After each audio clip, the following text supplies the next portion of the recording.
President Trump calling out Walmart after the retailer said during an earnings call last week that it would be raising prices in the next few weeks or so, most likely due to the tariffs. The president then writing, quote, Walmart should stop trying to blame tariffs as the reason for raising prices throughout the chain. Walmart made billions of dollars last year. He said they should eat the tariffs. Now, we'll get a chance to see if other retailers follow suit. For example, several of the biggest brands in this country are reporting their own earnings this week. Home Depot tomorrow, Lowe's and Target on Wednesday, Ross and BJ's on Thursday.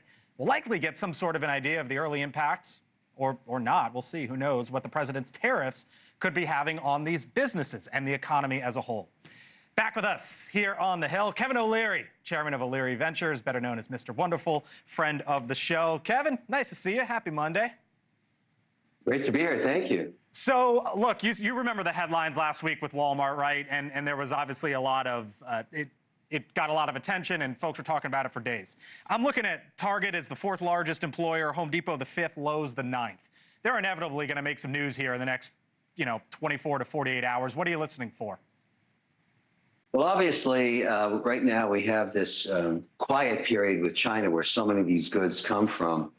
And July 9th, it switches over. We're going to find out what the reciprocal tariffs are going to be. This idea that the president says, listen, retailers, eat the tariffs, that's not going to happen. There's going to be some distribution of the pain between increased prices, and the retailers will take some of the hit, but it really depends what the hit is. We don't know. Is it 10%, 20%, 25%? What is it? Nobody knows. And of course, they're going to lobby the administration around this. What we really want to get to is a finalization of all these tariff agreements around the world, notably the Europeans, of course, the Indians, the Japanese, right, Canada, Mexico, and China. And so that's really got to get worked out. I really think that this is kind of like job owning between the retailer and Trump, but that's it. We're at the beginning of a negotiation. Speaking of negotiation, Republicans are negotiating among themselves right now, trying to get that quote-unquote big, beautiful bill.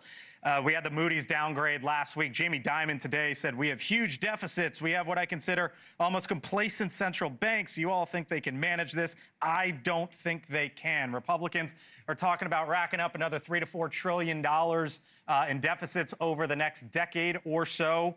Are they playing with fire doing that? There's a ton of pushback on this right now. There's a lot of different attributes to the bill, including going through the Senate and getting that clear. There's an attribute in there that I discovered that's really freaking me out, is to extend audit periods on small businesses for 9 years.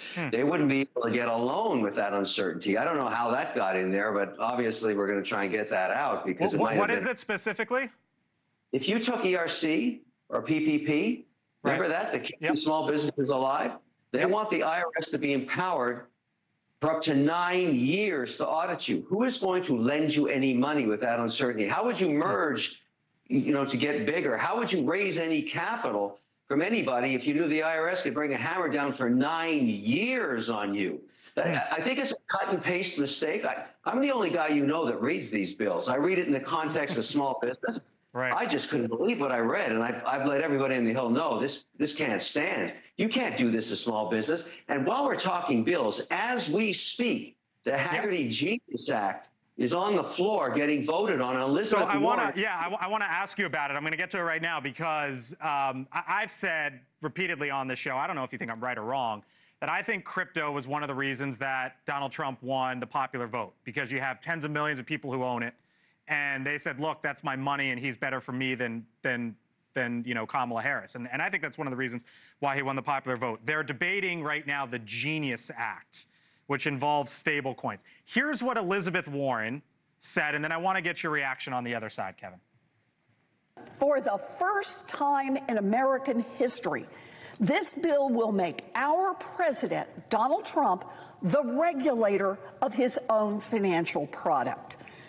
This Congress should be a check on the president.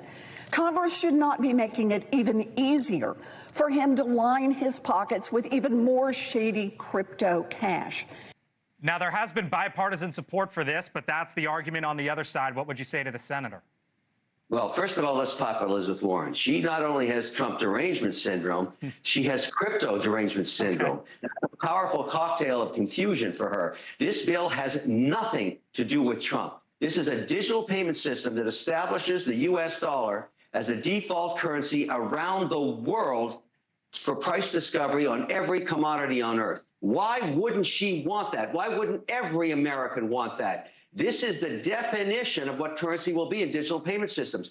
If we don't want it, the Chinese will do it with the yuan. You don't want that. Thank you for watching. Subscribe below and download our NewsNation app right now on your phone, and you will get fact-based, unbiased news for all Americans.